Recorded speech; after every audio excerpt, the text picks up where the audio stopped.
Hi, my name's Lee Jasper and we're in Brixton. This is Lee Jasper Drive Time. Make sure you press the like button, subscribe, hit the bell for notifications for urgent videos as we bring you breaking news from the front line of London and Brixton. But just look at this poster behind me, advertising Ghanaian products. And it's absolutely lovely and befitting of Brixton. And I suppose post-Brexit era, we will be looking to buy more products from the African continent. So delightful posters. Well done, Body Shop, for the promotion. We're here today to talk about the arrest of the 17-year-old black boy in Romford that I would describe as a Rodney King moment in the history of police-black community relations. I'm a former deputy mayor, first black deputy mayor of London, responsible for policing. And I can tell you that I saw that video and watched with utter horror as I saw an officer wilding out, beating a boy who was begging, pleading for mercy, who's not resisting in any way and yet subject to the most horrendous and brutal force.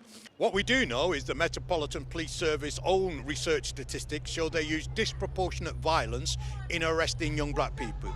What we do know is stop and search, the reason given by officers for stop and search disproportionately over all other reasons when they're stopping young black people is cannabis.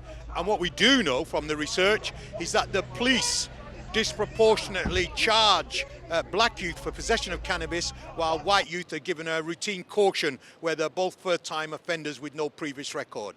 So we understand the culture of policing that our communities are subject to. And I'm going to be out here in Brixton asking people, did you see the video? What did you think about it? First, let me tell you what the family's demands are. That this officer, PC Kevin Rowley of Romford Police, plainclothes detective, he didn't have any body cam on. I thought we were being sold body cam as a solution to all our stop and search problems. Here we have an undercover officer with no body cam. Secondly, he should be suspended immediately pending investigation. This officer, by his actions, have brought the whole of the police into disrepute, undermining community confidence. He shouldn't be out there with the public. He shouldn't even be in his job. Give him gardening leave, put him at home until we have an independent investigation. And in terms of that independent investigation, we don't want the usual flim-flam whitewash that we get from the institutions. We want an investigation that is supervised by community reference group that makes sure that all of the elements of this particular arrest are fully investigated. And that's why we're calling, and the family itself is calling on the Mayor of London to initiate an independent public inquiry led by the Mayor's office with an independent community reference panel to see and scrutinise what happened. We cannot continue to have this level of violence perpetrated by our officers on what should be mundane and routine arrests. Everybody understands that you get cautions for possession of low-level cannabis, unless you're black, and then you get charged. So we're going to be out and about in Brixton today, capturing the views and responses from black people right around Brixton Town Centre. Hi, my name's Lee Jasper. This is Brixton, London, and you're watching Lee Jasper Drive Time.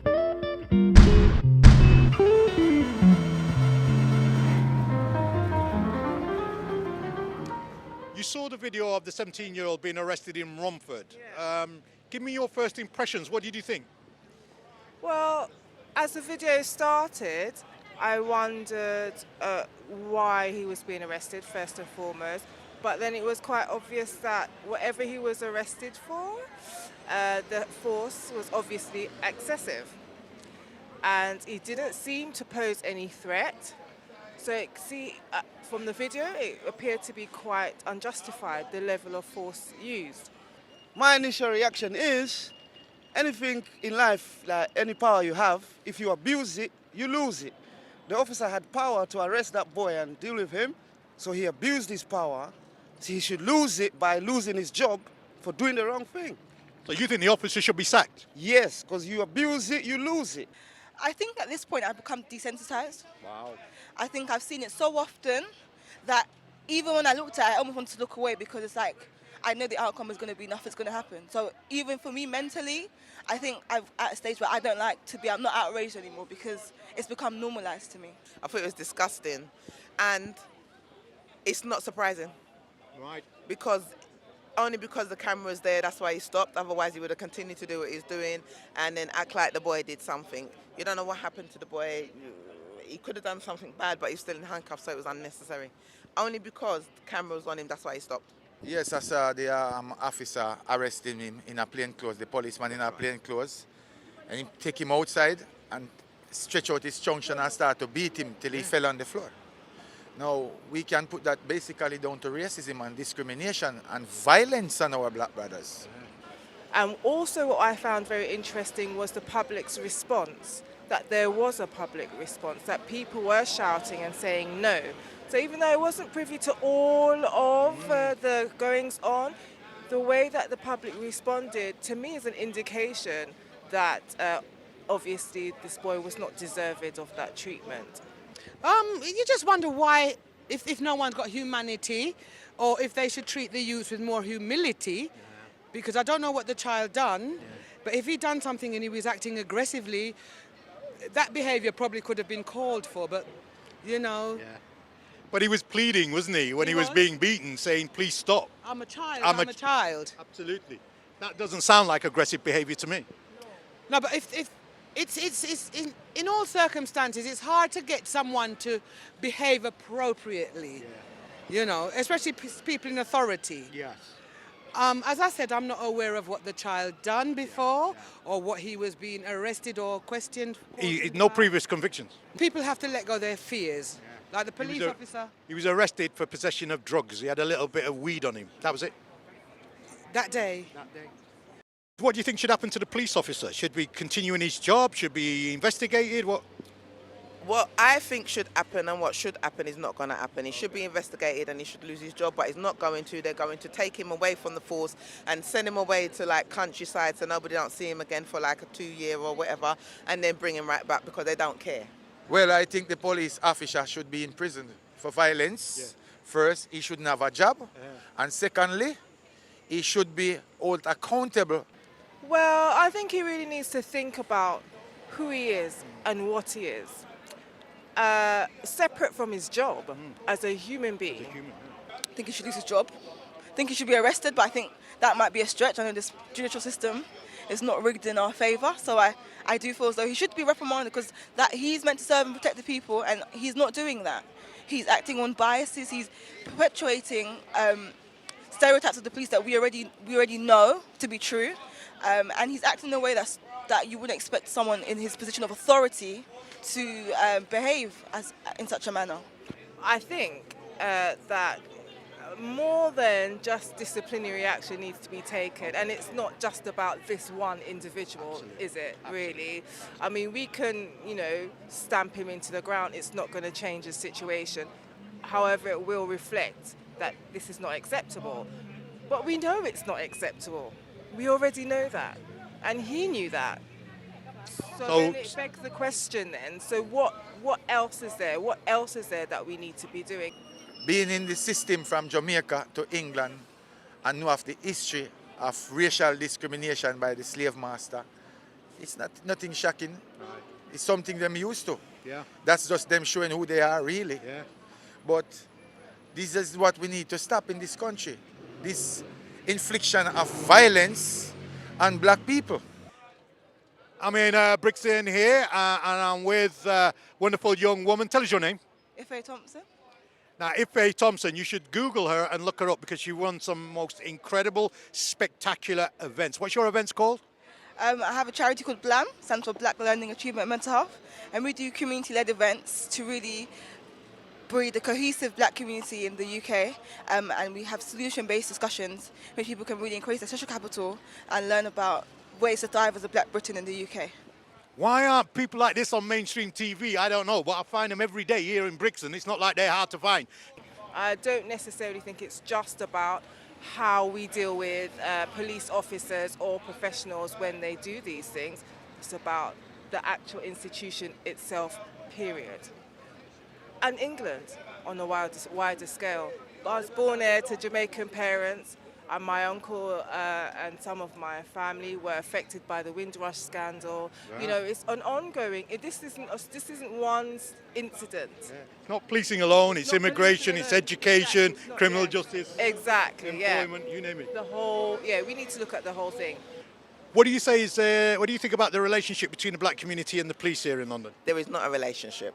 There is not going to be a relationship because they want it that way. They like that we are this over this side and they're over that side because that's how the system is set up. It's set up to make us fail. They don't want to do anything for us as black people. We're just going to make a lot of noise over there a little bit and we'll be fine. If we protested like the people then protested with the green extinction or whatever, we probably would be arrested, locked up, beaten up and all sorts. It wouldn't be so peaceful. Basically, I think that we should all go back home to where we come from. Like they don't like the other don't like the other, but it's like it's 50-50, you know. So it's not too much of like a problem. Like the other person is bullying someone on a percentage when it's not enough. So to me, it's basically when I say 50-50, it's fair. You know. They just don't care. But we've been knowing this. It's nothing new to us. Do you know what I mean? Yeah. Those that have the power, continue to get away with it. We continue to complain, we continue to protest, we continue to march. But the end result is always the same. I mean, we had the inquest of Rashawn Charles. We all saw the video, was all very, very much moved. And the inquest said that the officer was at no fault. I mean, it's a continual cycle in which we know that they won't be held to account. I mean, no police officer has ever been held to account for a death in police custody. Well, I'm 45. You never. I am. I know. Thank you very much. So my experience of the police is from the 80s, and so I think that's a question for the young people because I have very little interaction with the police as a woman and as a woman who's in her late 40s, mid 40s. I think that's a question that I couldn't really answer properly and effectively because I don't have enough of personal experience. However, in saying that, I have brothers, I have uncles, I have, all of that. And for them, from what they say to me, their experience is never positive. It's not a very good message because if it was my son, it would have ended probably had a different effect. Right. But it would be really good if people could uphold the law and the law abiding, treat people fairly. Well, the relationship between black people depends on which black people you're talking about. Okay. Yeah, because when you say black people, which black people? Because there's two types of black people. There's the Israelite black people and there's a Hamite black people. Now, when you talk about the descendants of slaves, the relationship with the police and them is appalling. Right. Whose fault, sir? Their fault. Okay. Now, we didn't ask to come in the Western world, and we never asked to go to Jamaica. Right. They came and take us out of our own homeland, and then enslaved us and never paid us. But now we work and pay them tax. So where's the compensation for the slavery for more than 400 years? I think there is a relationship. I think there is no relationship. Wow. Yeah. Just bad? It's just bad. All the way round? Yeah, all the way around. And what do you think of the implications if nothing is done in relation to this? Will we go back to sleep and wait for the next serial outrage to occur, or do you think this is a possible Rodney King moment? I don't know. I don't think it's a Rodney King moment. I think our Mark Duggan was a Rodney King moment. And it didn't happen. And it didn't happen. Right. So I don't have much faith in the system changing. I think it's going to need revolution. I think I'm asking for a bit too much of a revolution. So I don't know. Okay. I wish I had the answers, but I don't. Yeah. That's possibly the most honest answer we'll get there in Brixton. Ife, lovely to see you as always. Take care. You've been watching Lee Jasper's Drive Time here in Brixton.